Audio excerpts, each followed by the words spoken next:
As pessoas não têm essa noção, mas a forma que você pensa sobre você, sobre o mundo e sobre o futuro, sobre as suas atividades, sobre o seu comportamento, sobre seus objetivos, muda a atividade do seu cérebro.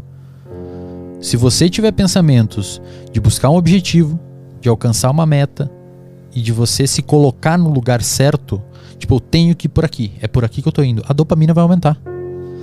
Eu estou no lugar certo, eu estou fazendo um podcast, eu estou estudando para uma residência em medicina, eu estou estudando para um vestibular, eu estou estudando para o Enem, eu estou trabalhando. Ah, mas eu tenho 30 anos e com 30 anos geralmente a galera tá formada. Azar, cara. Se você tá fazendo, você tá na direção correta. E você precisa ver isso, Arthur. Porque senão você não vai ativar o seu sistema de dopamina e de noradrenalina. Ou melhor, você vai ativar o de noradrenalina e vai desativar o de dopamina. Então você vai ficar agitado, querendo estar num lugar, mas você não tem o neurotransmissor que faz você ir. Sim. Tu acha que a vida moderna na cidade grande, ela criou um estilo de vida que fez o cérebro funcionar todo errado e a gente não consegue mais? Porque, tipo assim, imagina assim, o cara precisa a luz do sol, o cara precisa ter contato com a luz do sol, o cara precisa ter um objetivo, o cara precisa estar indo atrás de um objetivo, mas a vida moderna não permite isso. O cara tá sempre atrás do relógio, o cara tá sempre tendo que fazer algo que ele não traz satisfação para ele. O sistema tá errado em vários sentidos. E aí a gente pode falar, por exemplo, de como as escolas são estruturadas. Por exemplo, adolescentes eles tendem a ter uma vespertinilização. Isso. Ou seja, eles tendem a acordar naturalmente mais tarde e dormir mais tarde, do ciclo circadiano. É normal para adolescente. Uhum. Então você pegar um adolescente e botar na escola às 7 da manhã, sentado numa cadeira, cara, você tá indo contra 20 mil anos de evolução. Eu dormia em cima da mochila. Por causa disso. E é isso. É, cara, é biológico. Se você fazer o seu funcionário não tirar uma sonequinha depois do almoço, você ferrou a produtividade dele. Ou se fazer ele trabalhar, sei lá quantas horas depois que voltar pra casa e não descansar. Uhum. E as empresas grandes sabem disso. Vai nessas empresas grandes pra você ver se não tem videogame, se não tem um sofazinho pros caras tirar um cochilinho depois do almoço, se não tem enriquecimento ambiental. Então, se você começar a perceber a forma com que o sistema foi construído, ele vai muito contra o funcionamento do cérebro. Isso é foda. Porque eu fico pensando assim, tu imagina se a gente tivesse criado um sistema que quebra a perna de todo mundo, fisicamente. Tu tá trabalhando e a tua perna tá sempre sendo quebrada. A gente ia parar em 1 ano essa porra de... Não, peraí, tá todo mundo quebrando a perna. Mas como tá no cérebro, não dá pra enxergar a gravidade não é tão saliente, né? Fica difícil, exato, cara. Fica difícil de você imprimir causalidade. Tipo assim, porra, a galera tá toda doente... Porque não se expõe à luz, porque a gente poluiu o negócio todo e não tem mais luz aqui, porque a gente tem que acordar 4 da manhã e voltar pra casa meia-noite e ainda chegar em casa e trocar as crianças e dormir 3 horas, 4 por noite, que é uma das coisas mais patológicas que você pode fazer pro seu cérebro dormir pouco, pelo menos de 6 horas e meia, 7 horas. Esses conhecimentos, eles são concretos, são biológicos, são científicos. E eles deveriam, sim, ser utilizados para fundamentar políticas públicas.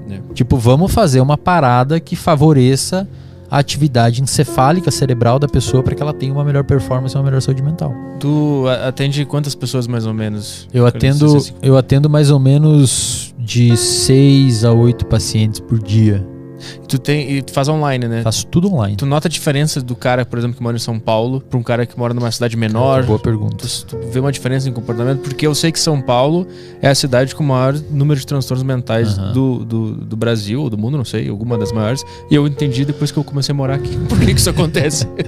Boa pergunta. Porque aqui tá tudo ao contrário, meu. Os caras demoram 2 horas pra ir do trabalho pra casa, é metrô, é ônibus, e aí o chefe te manda um negócio pra fazer à meia-noite. Aqui é uma loucura, E aí você não consegue tempo pra treinar. Não consegue. Aí você tem que comer um salgadão na esquina. E aí vira uma E aí vai. Aí tu vê na Paulista os caras de terno largão, assim, com as olheiras gigantes. Exato, cara. É isso que tá acontecendo. Exatamente. Aqui. Então, assim, não vejo uma diferença, uma muito boa análise. Vou tentar fazer uma associação. Mas a grande maioria dos pacientes que eu atendo hoje, a demanda deles é justamente frear um pouco essa sensação de urgência. E principalmente a culpa de não estar acompanhando esse processo. Isso ferra a galera, cara. Porque você tá num processo, parece que o mundo tá assim e você tá assim. O seu ritmo tá atrás. E aí você fica ansioso. E quando você tá ansioso, o seu cérebro, a sua percepção de tempo muda quando você tá ansioso. O seu cérebro literalmente vê o mundo passar mais lento. Por exemplo, você tá numa fila de banco, tá demorando. Às vezes tá demorando, você tá ansioso, demora mais ainda. Né? A culpa que gera esse não acompanhar é devastador pra galera. Se comparar com os outros é um recurso natural do cérebro? Como assim? Porque se uma das fontes de dor ou de problemas do cara é ver que o mundo tá agindo e ele tá num passo mais lento, é porque ele tá se comparando com outras pessoas que ele vê que estão se movimentando. Com certeza. Então tá lá também naquele cérebro reptiliano se comparar com nossos pares? Não, eu acho que tá mais no córtex pré-frontal. Tá mais na parte externa. Porque você vê a pessoa e você pensa assim, ela tem tais características e eu poderia estar nesse lugar e não tô, e tô aqui atrás. Só que na realidade ninguém é igual a ninguém. Você tá onde o contexto levou você a estar. E não é porque você é mais velho ou mais novo que você tem que julgar estar no lugar errado. Você tá no seu tempo. E quando você fica se comparando, você começa... Cara, esse processo das crenças que a gente conversou... Essa ideia de comparação, ela pode ativar muito fortemente essas crenças de incapacidade. Assim, meu Deus, a pessoa tem 30 anos, casada, filho, finanças em dias, e eu tenho 30 anos e tô aqui. Eu tive muito isso na minha vida. É comum. E cara, pra resolver isso, você tem que pensar, você tem que ter muita calma. E aí que entra um processo de auxílio, até de amigo, de familiares, de terapeuta.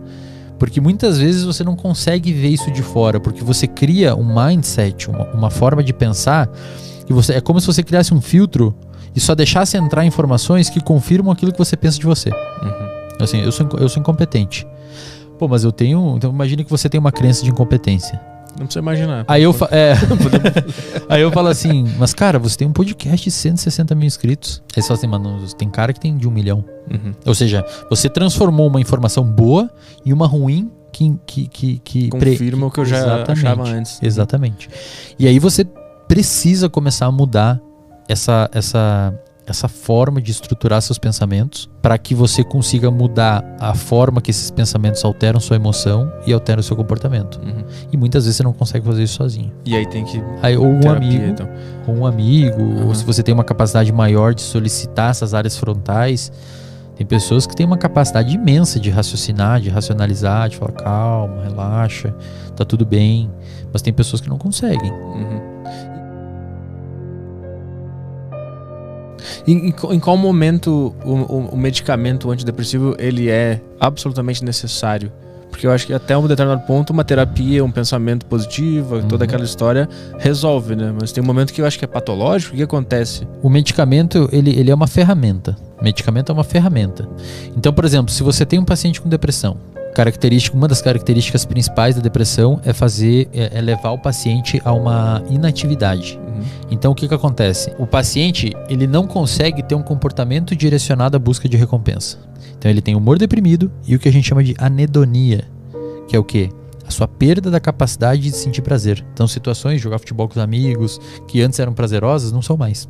Quando você aplica uma ativação comportamental nesse paciente para fazer com que ele faça aquilo e ele não consegue ter um direcionamento do comportamento em busca do objetivo e da recompensa, pode ser que ele tenha uma deficiência de dopamina.